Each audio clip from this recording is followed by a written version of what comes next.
Hey, what's going on? So this is day 2 of the video vlog that I said I was going to do the next 30 days, where it talks about what I'm about, a little bit more of what's going on with me and what's going on with the gay community as a whole, my thoughts and feelings. And as usual, this goes on my channel. I got something to say. Shout outs to the Amazing Atheist. Shout outs to Richard the Dick Coughlin. Shout outs to my girl Lady T, and Boo Boo and CC and everybody else. So what's going on right now? What's this dude, Archbishop Salvatore Coldierone? He sounds like some bad deli meat, man. Seriously, he was. If y'all don't know him, he was the father of Prop 8. Now, Prop 8 was a amendment they were trying to push over there in California to codify marriage to be between a man and a woman, and that got shot. That was in play for about a year and a half or so until it got shot down by a federal judge in August of 2010, talking about it was unconstitutional. But I mean, he had enough power and enough help from the diocese. He had enough help from the Catholic Church, and he had enough help from different collaborators to make that dream a reality. So we don't really need to play down his skills, because now he's elevated to a higher position of Archbishop.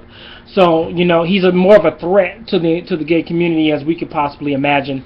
We don't need to be light on him. We don't need to be shady on him. We need to go ahead and get and be hard on him, and know that he is a true enemy of the gay people. So that's the first thing I want to talk about right there. And now, as far as me and what I'm experiencing this today, has been an enlightenment. You know, I was talking to my friend Brian, very good friend of mine, known him for about 8 or 9 years. Excuse me. He lives in Florida right now, but you know, when I need like some sort of spiritual advisement, in a way, I kind of go to him, because he knows how to break down things, and he can really put stuff into perspective that allows you to impress it upon your own life. So,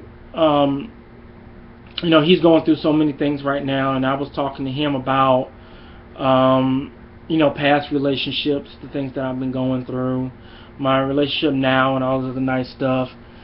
And I came to a conclusion. My biggest conclusion is that fools, which I'm talking about me, really do come in all different flavors: strawberry, cherry, peach, pistachio. You know, you know, okay. What do I mean by fool?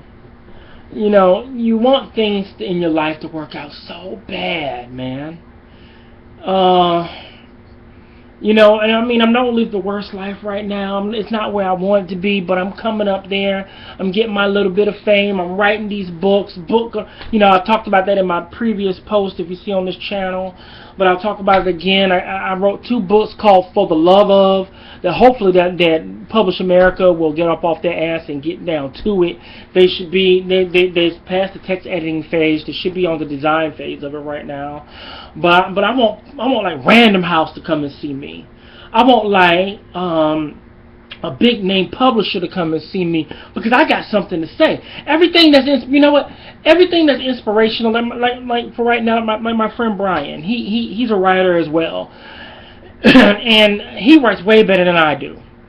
See, I write from the heart. And I write from unconditional emotion and feeling and thought. So when it gets down on the paper, it's like it comes from my mind, and there's no filter, and it goes right through the paper. Well, when he writes, he can calculate it, break it down, and everything like that there. And I just want to get the message out. And the message is sometimes it's not this big inspirational message of hope and feeling. Sometimes inspiration hits you at the time of sometimes inspiration hits you at a time where you need it the most. Inspiration, they always say inspiration is like change. You're usually never ready for it. Or enlightenment, you're never ready for it. But sometimes enlightenment has nothing to do with this big light that you're looking for to grab you up and to bring you into this prosperity. Sometimes enlightenment is about the darkness. Sometimes it's about what you've been through in your life and shedding light onto that and having to adapt and live to the things that you had to go through. Just like with my book. Just like with the books I write. I talk about right now the underbelly of Atlanta. You know what I mean? What a gay black man has been through to get through that point. And sometimes it's not pretty and it's not beautiful. Some things you're not going to be proud of, but it's real. And sometimes the best inspiration comes from what is real. So just to let you know, someone, I forgot who it was, someone came up to me and said, I don't want to know about the Google Plus Greg or this Greg or that Greg. I want to know about real Greg. Well, real Greg is going through so many things just like anybody else. And just because you didn't want to see what real Greg is all about, don't mean that the real Greg is not standing and talking to you through this camera right now. So you got to understand something. Read and again, I can't wait for it to come out. I can't wait for this book to really shine light on what it is to be black, young, gay in Atlanta's underbelly. Like I'm slapping a child. That's what it's really all about. And I guess I wanted to bring that up because those are feelings that's always within me. Like people don't really understand that because I've waded through a lot in the darkness and a lot of things that I can bring that type of intelligence and enlightenment to you. No, I don't know everything. Don't claim to know everything. Don't want that responsibility.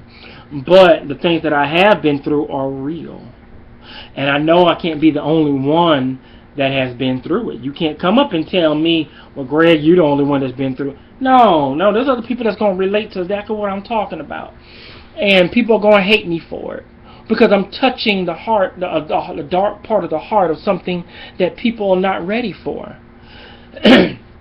Now, of course, I'm not going to be telling everybody business. I'm just talking about my business.